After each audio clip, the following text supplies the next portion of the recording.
Hey guys, my name is Joey and welcome back or welcome to my channel. This is a thing that I've been wanting to do for a while, but I've been completely procrastinating it because of the fact that it's something honestly that's difficult for me to do in front of a camera. Not talking to a camera, but it's talking for long periods of time while literally going back in time. This video, I knew it was going to be hard emotionally to do, so that's why I was putting it off for so long. And I think the fact that it's the second to last day of the year as I'm filming this on December 30th, 2025 is almost over, and I am at the last year of my teenhood. I think it's the perfect time to film this, especially considering just how transformative my 2025 was. This is, as you see by the title, what I have learned throughout my teenage years so far,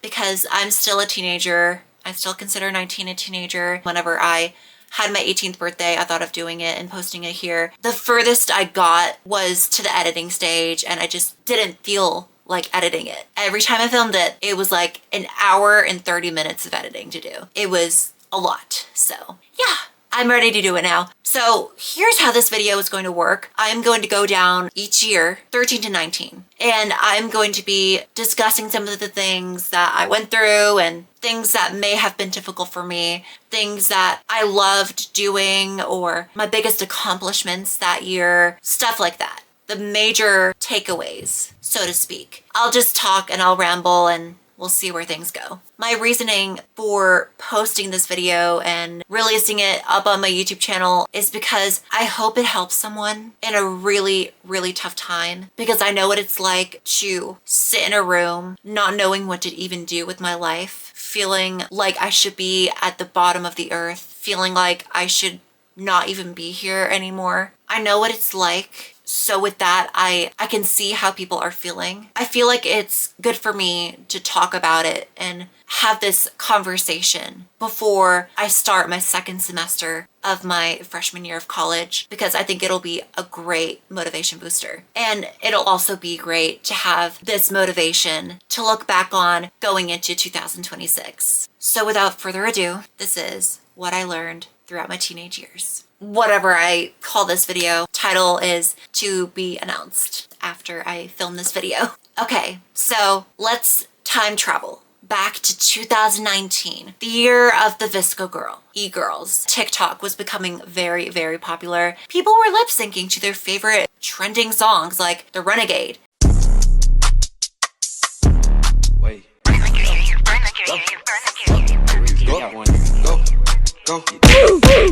Stranger Things season 3 had just come out. It was truly an unforgettable time. I was very much a Visco girl. I had a Visco obsession for some reason. I don't know if I just had an obsession with like trends or something. I don't know. Visco and soft girl were what I was. Like, I seriously still have every single scrunchie I wore during that trend. And all those scrunchies have been on the same paper towel roll for like 6 years. And I still have it. Behold, here she is, holding on for dear life. Some of these are new, but some of these are older. I was 12 to 13 years old during this time. I was a very, very innocent kid. This was the year that I had my first ever crush on someone. I had really solidified myself and stood my ground with who I wanted to be friends with and who I didn't want to be friends with, because there was a little bit of drama between me and a group of girls and it was annoying, but I got through it and I found my real friends. I would say 7th grade, 13-year-old me, biggest thing that I learned, sometimes life is complicated. And I know that's such a vague statement and that can be open-ended, but for me, I mean, this was an eventful year for me. This was the year where I had to focus on both friends and family. Occasionally I would have drama going on at school. I remember just looking forward to going to school every day just to see that one kid that I had a crush on. We will call this person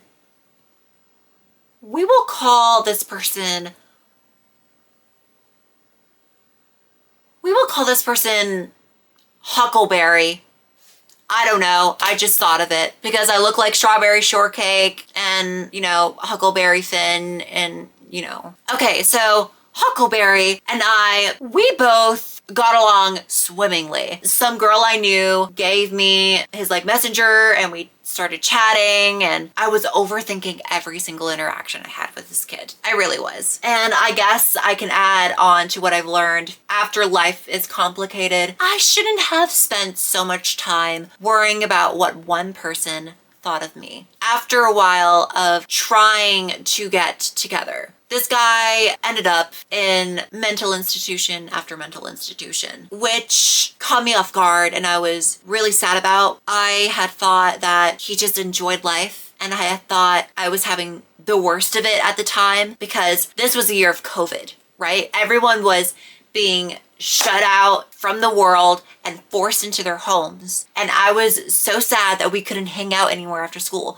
because I literally signed up to be on the bus because I thought that he lived a couple of streets away from me just so that I could be on the bus with him and spend more time with him. But no, I wasn't even on the bus with him. I was on a separate bus. Karma's a bitch. I knew that my friends had rode the bus too. So I was thinking like, okay, maybe I'll ride the bus with them.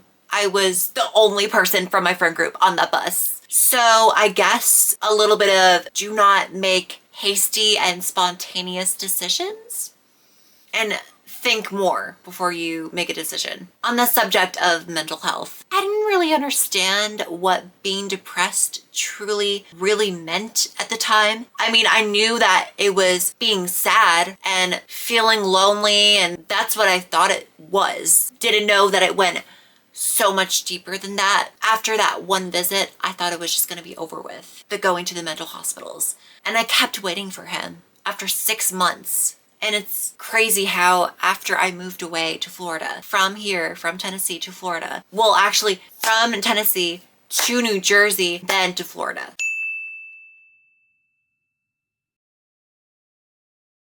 This was during a pandemic, a global pandemic, that I was moving places. And it took 6 months for me to actually speak to him again in November of 2020 when I was 14. And we eventually, at the end of that month, we got together. And this was my first relationship ever, and still is to this day. How do I even begin to like describe that relationship? I think I was the gateway for him to realize that he likes a more masculine type of person. If you look at pictures of me when I was 14, I looked very, very feminine. I needed a masculine person to balance me out. And it's like, I needed a man. At 14, looking back at it, it was a very confusing time for me now because I don't know why I couldn't have just admitted to myself that I was trans. I think I was just too terrified of the surgeries and what those surgeries entailed. And I also think that I was deathly afraid of all of the hatred that trans women do get in society, that I just didn't do anything about it. I didn't feel comfortable with using she, her yet. And I just knew from the get-go that I liked dressing feminine, and that's it. And it wasn't until later that I had realized and had the mindset of, oh, how is that going to translate into adulthood? I really did experiment a lot with my style. I was isolated a lot of the time. I was a very depressed person. Unfortunately, I went to a mental hospital, funny enough, right after my ex did. It was for 3 days. It was one of the most traumatizing experiences of my life. I had no desire to kill myself, but instead of being truthful to my family, I decided to lie to everyone and post on Facebook that I had wanted to do that. I had said something about how I was going to go into the woods and do this to myself, slit my throat open. I don't remember what all was said during that whole rant I posted on Facebook because it's now taken down. I didn't even take my phone with me when I ran away from home. I was a bigger act, and that's how I ended up in the mental hospital. I didn't attempt suicide. I don't know why, I just didn't explain how I ended up there first, but I did run away at like 4 a.m. in the morning. I knew that was when no one was going to be up and that I could easily get away. I didn't take my phone because I knew that the police would track my phone and my location. So I just left it at my house and I posted that Facebook rant before I left. In my bag, I had like a couple of outfits, some snacks, some food. My plan was, this was in January of 2021. This was Monday, January 5th, 2021. I had wanted to escape going to my second semester of 8th grade year because of the fact that I hated it there so much. I was just so homesick that I just wanted to literally walk home, but I knew I couldn't do that. So my plan was I was just going to hide out in the woods until May when the school year was going to end. So I didn't have to face what I thought was going to be the reality. It was my biggest fear. I thought the reality was going to come to me choosing either my Florida friends or my Tennessee friends. And I didn't want to do that because I'm a very loyal person whenever it comes to friendships, and it really sucked being ripped away from people that I had known for a couple of years at that point, and it did something to me that I didn't even know I was capable of. My free will had engorged me. It proved to me how dangerous the world could be. Running away from home, it taught me not only how dangerous the world can be and the possibilities, even though I knew that beforehand, it also taught me to think before I make any decision at all. With every decision you make, whether it be something minuscule or something huge, you're creating your own path in life. Every decision, in my opinion, matters because at the end of the day, you're choosing your own destiny and what happens to you. And I'm not saying that bad things happen to people because they deserve it, but sometimes if you choose the right thing, you can end up being incredibly successful. That I want to see what you just said written on paper.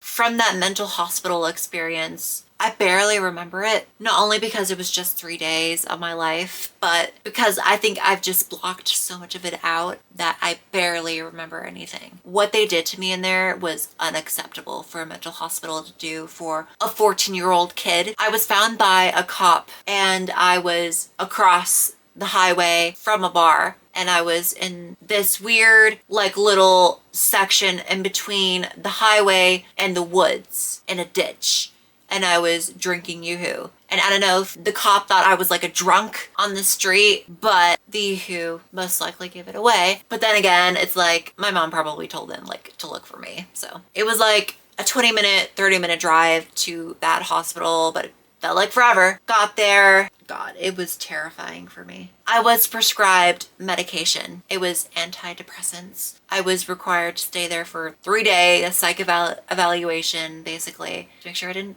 actually kill myself. It made me realize how little I was going through compared to the kids that were in there. The kids that were in there had actual issues. I had issues, but I was handling them in a much harsher way than I should have. I was the good kid that always made good grades. At 14, I felt as if I had ruined that good streak with the fact that I had did that. It was the longest time that I had spent ever away from my family. Ever since that visit, I've never been to any mental institution since. The nurses in there were assholes. The doctors in there were terrible to me. My therapists were fine. They were okay. The biggest thing that I had taken away from me was my freedom. And I didn't realize it at the time, but going to school is such a privilege for anyone. And I know that sounds really cheesy, but I think I just didn't really appreciate it as much as I really wanted to because I was in a different place and I just didn't know how to handle the situation. I just dealt with it until I reached my breaking point.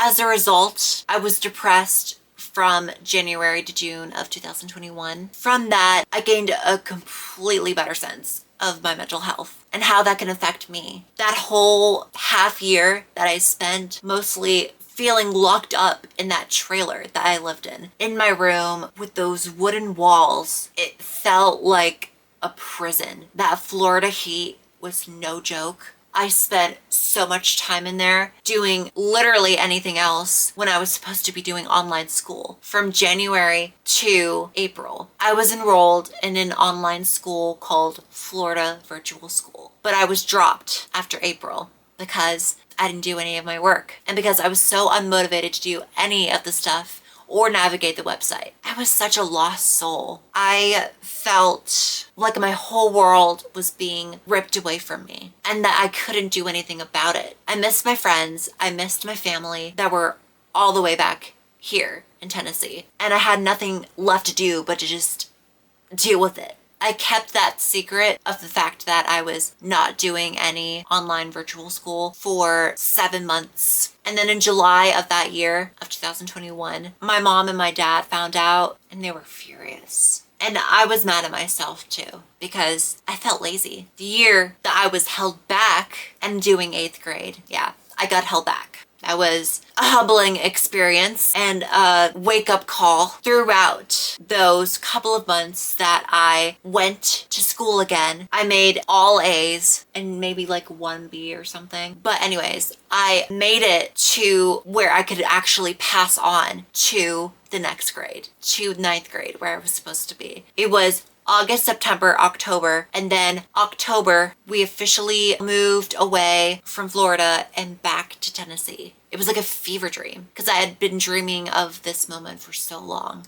It felt like a decade because of how much I had been thinking about it. When that moment finally came, I was extremely excited to actually go to high school with my friends, and that was amazing. This leads us to age 15. 15 was huge for me. I came out as transgender officially. I had come to terms with my own gender identity. I had known my own sense of femininity and that I was just more comfortable with it than masculinity. It all made sense after everything that I had thought about to make that decision. I had wanted to ask my mom to officially start transitioning for a while, but I couldn't do it until I turned 18 because of gender affirming care laws in the state of Tennessee. But honestly, I wouldn't change it for anything because it did give me a lot of time to decide and weigh out my options. Because 16 and 17 and a little bit of 18, I questioned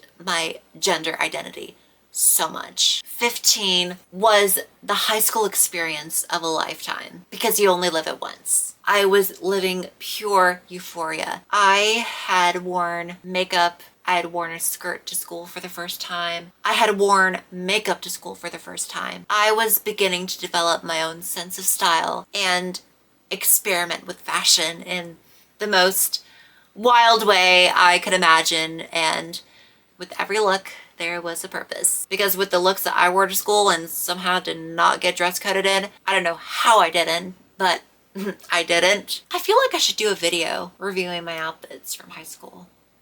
That would be fun. That would be really, really fun. Anyways, yeah, 15 and 16, I'll put that in there too. I was really, really experimenting with my femininity and beginning to push myself out there. I guess basically coming out to the world. At 15, I learned that as long as you don't care what other people think, it won't affect your sense of self-worth. As I walked down those high school hallways and I put on my most comfortable feminine outfit, I felt not only, confident, but I felt so right in my own skin. And I felt like this gap that had been missing all of my life was finally fulfilled. Like this thing that I had been searching for, but I didn't really know what it was yet, was finally not missing. And I finally found the piece to the puzzle. I embraced self-expression, self-love. I took so many photographs of myself. I embraced the ugly, the bad, and the in-betweens, and the glamour of it all. I didn't feel ashamed to be myself. And within the past couple of years, I wish I had taken her advice more. Because, bitch, I did not give a fuck about what anyone thought of me. Her confidence was unmatched, and she was a force to be reckoned with. she knew no bounds. At 15, I had also finally moved on from my ex. We hadn't been speaking a while after we had officially ended our friendship, after we had like broken up. Our relationship, if I haven't said already, it lasted like a month and a half or something. I was not okay. It was also one of the reasons why I was depressed, because I felt unloved. Looking back at it now, I think the kid was just trying to find out who he was, and that's why he broke up with me, because he did say that he was trying to find himself. And after seeing the person he's with now, it makes a lot of sense why I was not the person for him. At age 15, I learned that moving on from toxicity is so good for the soul. And sometimes letting go of people in your life, it can be so good for you. Because as soon as I let go and stopped caring about this person, as soon as I stopped imagining scenarios where we would end up back together or become friends again, it took me a seriously, embarrassingly long time to move on. Seeing the good in people, like I had consistently done throughout my entire life, doesn't always work. It works to an extent, and I think by then I had known my boundaries. He pushed them. So, and he annoyed me. So, bye bitch, you're done. Point blank, period. Your has hit the fan, point blank, and the period. 15 also taught me that friendships, if you take really, really good care of them, they can last for years. I began to see my friend group evolve and bond over the most random stuff. And also, you know, we had our drama here and there, of course, why wouldn't we? But at the end of the day, the more that you go through with a friend group, the stronger your bonds will become, in my experience at least. That is actually a good transition to go into 16. That same friend group that I was just talking about, fast forward to junior year. Oh wow, what a year that was. Sophomore year was fine up until like maybe the end of it, where I had this stupid ass fight with this girl and we bickered and we fought and it was like, you know, whatever. Hold on, let me get some gum. Okay, so 16 was a lot. And you know, I think I can just take this one like and be unserious, because like looking back at it, it's actually so funny. Because me and my friend group, we didn't talk for like a year and a half. They didn't talk to me because me and this other girl that we're all not friends with anymore. But we did eventually make up, me and this girl. We were going through it, our own personal burdens. And I guess we just took it out on each other. And they took her side, they didn't take mine, because I clocked her bad behavior before anyone else did, because I have a good intuitive sense.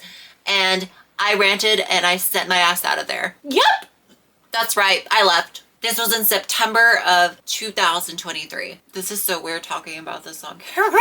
But the way that this situation affected me, I mean, it did a lot of damage. Let's say that. But I gotta be real, this took me back to the days where I was depressed in my room at 14. By the way, I missed like a really important event in April of 2023 during my sophomore year. I've moved back in to my childhood home right here. Okay, gum out of mouth. Sorry, I needed a little bit of flavor in my...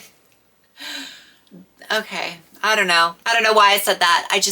Sometimes your mouth needs like a little bit of flavor. 16 was rough and 17 was too. I was extremely depressed, and I didn't blame anyone in my friend group except for that one girl, by the way. I was mad at them, like the majority of them, for a while, but eventually it just all simmered down to that one girl that I was just mad at, because she was really the cause of all of it. And I thought that it would take like a couple of weeks, or really a couple of days, to see what they would do. And I waited a couple of weeks, nothing, no response, no nothing from anyone. I just waited and I waited, and all of a sudden I get a text and it's like, so, we're not friends anymore. It would have been nice if you had not been talking shit. It felt like a villain monologue that I was reading, but at the time I was shooketh. I was shooketh to the bone. I felt like I had died right then and there when I was reading that in my first period theater class. I was scared to even go to the same class that I had with this person the next freaking day. I mean, the next freaking period. No, I think I can actually rehearse it because I've read it so many times because I was going crazy. I obsessed over every single text message. Yeah, so we aren't friends anymore. It would have been different if you had apologized and I had admitted her you were talking shit. The group also wants you to stop sitting with them because it makes them uncomfortable. I was very affected by that situation. There were times when I sat in this very room, in this bed, wondering what I was even supposed to do with my life now that I don't have this friend group to confide in. Me and all of the people that I had previously fought with, by the way, we're still good. We're still Gucci. And we still talk to this day. But I do think it's very important to talk about that situation because it really has shaped me into the person that I am today. I think that whole time of not being friends with them taught me to focus on myself because I was questioning my gender identity towards the end of my sophomore year. I think it was a combination of not only conservative commentators online and me just watching and indulging in anti-trans politics, but also coming to terms with the fact that it's not going to be easy transitioning. Because I had been dealing with bullying from people. In sophomore year, it wasn't really that frequent, but junior year, it was really, really bad because I was quiet in my body language and how I acted. They saw me as like an easy target, so to speak. So not only was I dealing with that situation with my friends who dumped me and now we're friends again because we literally made up a graduation, by the way. 16 through 17, I'm just gonna group it together. This period of my life was so fundamental and important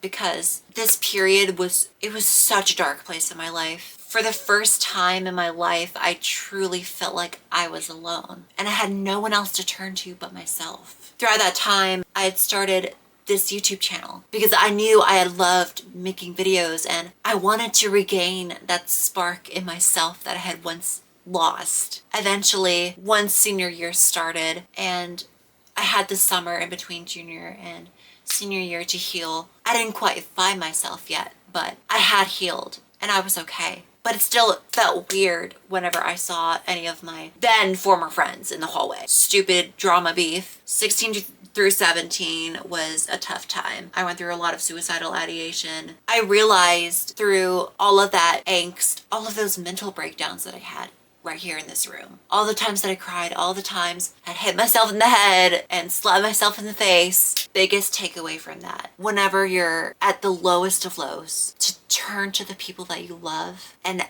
gain a support system, because without that, I don't know if I would be here. I wasn't gonna do it, actually be gone. I did think about it several times because I just thought life was meaningless. In my perspective, if I could get through those 2 times in my life where I was extremely depressed, I could get through anything. Because what did I do instead of just moping around being depressed? After a while of being depressed and just moping around, I just decided after the new year had begun in 2024 to start this YouTube channel and start making YouTube videos and start doing something that I loved and focus on something that I liked doing. And I started talking to people that I loved about the situation nearly every day until they got tired of it. And then I started to make video diaries when my senior year began. From that time, I learned healing takes time. And sometimes if you're patient enough and willing to forgive, healing will blossom into something beautiful. That's what happened for me.